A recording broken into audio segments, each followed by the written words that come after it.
Masalimo 119 verse 105 mawanu ndiye nyali ya kumapazi yanga, ndiye unikira panjira panga. Dziko lapansi lakhala likugwiritsa ntchito mababu icecom, akhala likugwiritsa ntchito nyali za koloboyi kupazikatha parafini zimathima. Komano mawu a Mulungu ndi moyo, mawu a Mulungu ndi nyali imene tsiku ndi tsiku moyo wathu angathe kugwira nafe ntchito.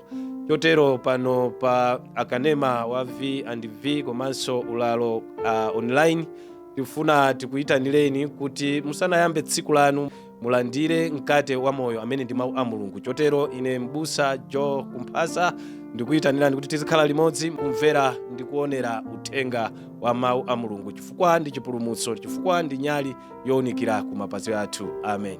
Tikulandireni okondedwa abwenzi kulikonse kumene muli nthawi ino, mumve kulandiridwa pamene tifunanso tigawane uthenga wa mawu a Mulungu umene mutu wake ndi kulapa kwakukulu kotheratu.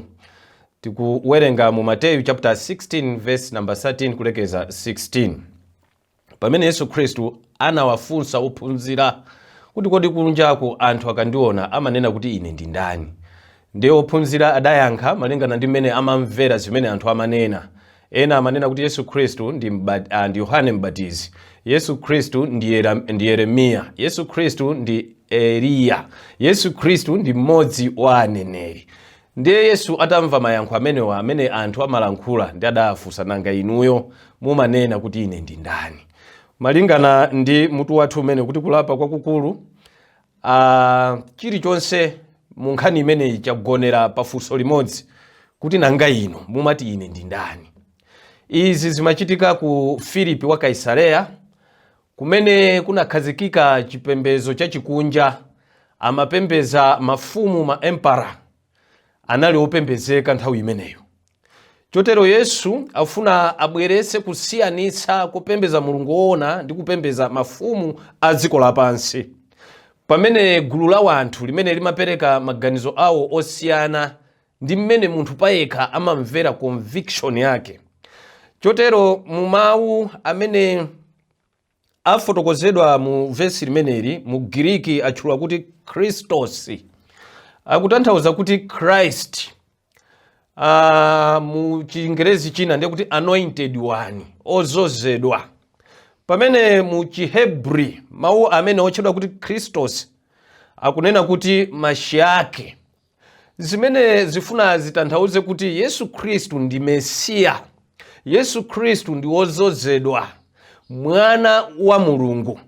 Zimene zifuna zionetsere umulungu wa Yesu, zimene zikusiyana ndi mmene anthu amanenera kuti Yesu Khristu ndi Yohane Mbatizi, Yesu Khristu ndi Yeremiya, Yesu Khristu ndi Eliya, kapena kuti mmodzi wa aneneri. Yesu Khristu sangakhale opanda zina, malingana ndi mmene tapeza kunena kuti Christos zimatanthauza kuti anointed one kapena kuti Mesiya.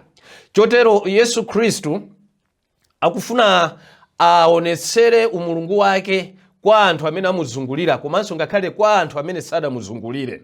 Chotero ife okhulupirira tidayenera tidziwe kunena kuti Yesu Khristu ndi Mulungu, Yesu Khristu ndi Mulengi, Yesu Khristu ndi Muomboli. Chotero zinthu zimenezi zitatu zifuna zionetsere uthenga wa angelo atatu. Mu phunziro lina tidakambirana za phunziro limene malingana ndi Chivumbulutso chapter 14.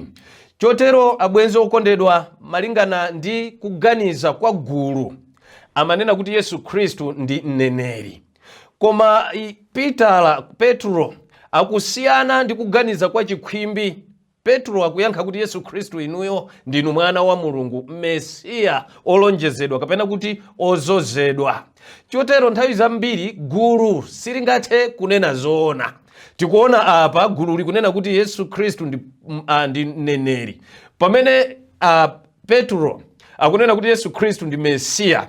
Ndiye Yesu akumuyamikira Petro kunena kuti zimene wayankhazi, zimene waululazi ndi Mzimu Woyera amene wakupangisa kuti uulule, si maganizo ako kuti ulankhule zimenezi. Lero uthenga uwu kubwera kwa ife kunena kuti Yesu Khristu si mphunzitsi. Yesu Khristu ndi Mulungu, Yesu Khristu ndi Mbuye. Chotero ngati ali Mbuye tidayenera tivomereze, tisiye machimo athu ndi kumulandira Yesuyo kukhala mbuye ndi mpulumutsi wa moyo wathu.